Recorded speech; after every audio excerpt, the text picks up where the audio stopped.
Alright you guys, this is my video on how to replace the fuel filter on my specific 2002 Chevy Camaro, but this should be applicable to all 4th gen F-bodies, Firebirds, Camaros from 1993 to 2002.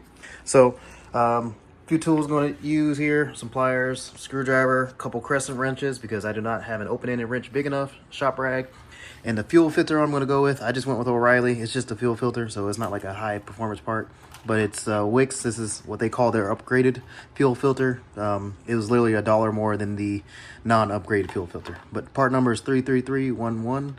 But I figured with this is just being a fuel filter, as long as it filters and is not clogged, then I'm good to go.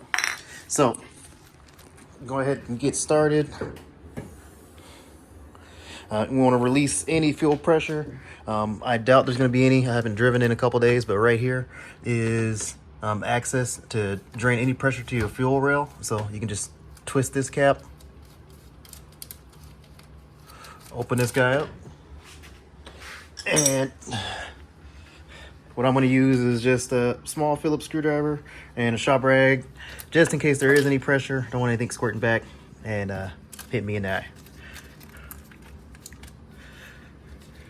Kind of hard to do this with camera, so hopefully there just isn't too much. But I'm going to put this here, and it's just like a bicycle Schrader valve. You just want to press down on that, and let's see if there's any pressure. Okay, well, hey, that works out great for me. If you have both hands, you'll be able to hold this over, catch any spray back or blow by. So now we know there's no pressure in the fuel line. Also, it's been sitting for a little bit, so we shouldn't have to worry about that. I already have the vehicle jacked up. I was doing some other maintenance, so I went ahead and jacked the car up from the rear, and I have my jack stands under it as well as a jack. Sorry, the light's blinding you. But what we're going to do is go ahead, get everything, and move to the back. All right, now that we're on the vehicle, it's actually on the fuel filter is located right here. In the rear on the driver's side, just ahead of the axle. Got a catch pan to catch any fuel, and let's get going. You're actually going to use your wrenches on this end, but on this side, you have a clip connection, and you definitely want to not break these components as they can be a bit brittle at this point. So I'm just using, actually, you know what? I think it's going to be easier just using my fingers. There's a bit of the plastic clip that protrudes, so I'm squeezing that.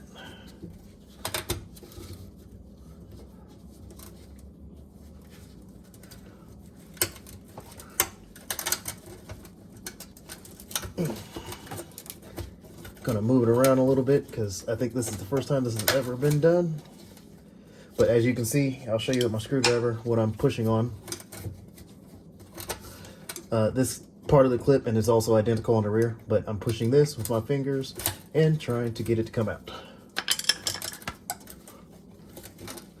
All right, now we got some movement. Let me get it ready because I'm pretty sure this should be some fuel on the line.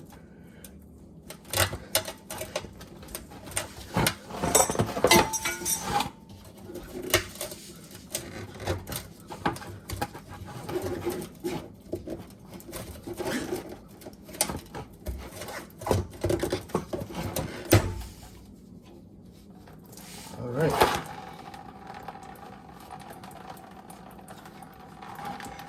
I'll let that drain and drip right there since it's splashing in my face.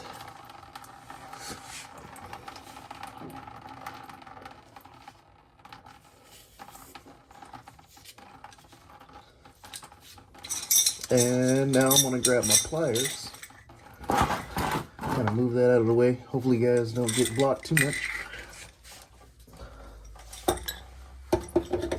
And I want to hold the filter on this end while I twist the nut over here on the other end to completely remove the filter.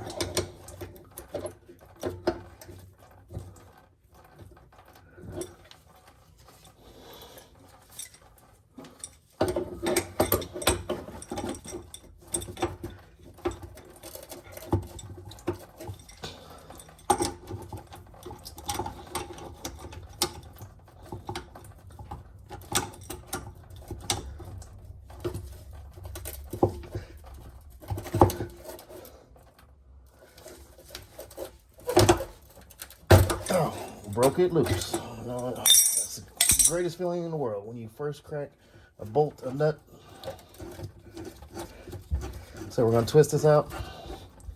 This part is going to stay on the line, and we should be able to just slide it out now and just let the rest of that fuel go ahead and leak out. So let me grab the other one and we'll get going replacing it. So I went ahead and removed the plastic protective covers. I removed this one and this one. Also, this is actually my second replacement filter. When I purchased the last one, this plastic clip, which locks in place, was broken. And the last thing you want is put one of these on, the clip is broken, and you have a fuel leak. What I found as far as getting this back in its sleeve is just to pull this off. You literally just squeeze this bracket.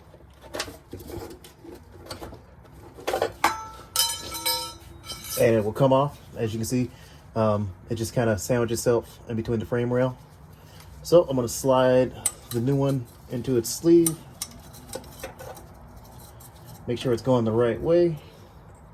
And before I place it back in the frame, I'm going to go ahead and slide it in this side, since I have a little more room to maneuver before it's stationary. Heard one click. And it looks like the other side was a soft, quiet click, but I'm going to give it a little pressure just to make sure it seats. All right. So that's in there good. Now I'm going to take the sleeve and kind of press it back into place with the frame. Need a little leverage, so when in doubt, grab a screwdriver.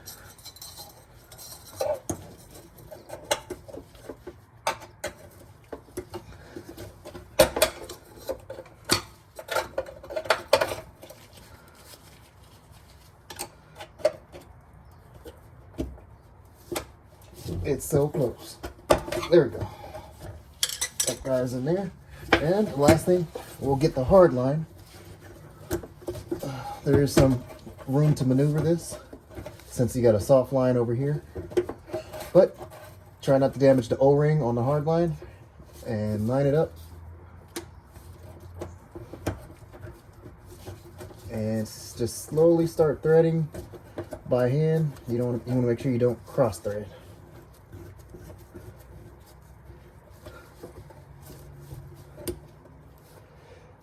All right. Then we'll just take our pliers, hold one on the filter stationary, and then you'll just go ahead and start tightening the line.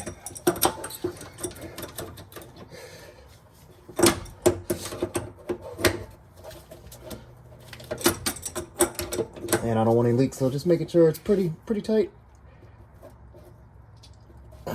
All right, that's it.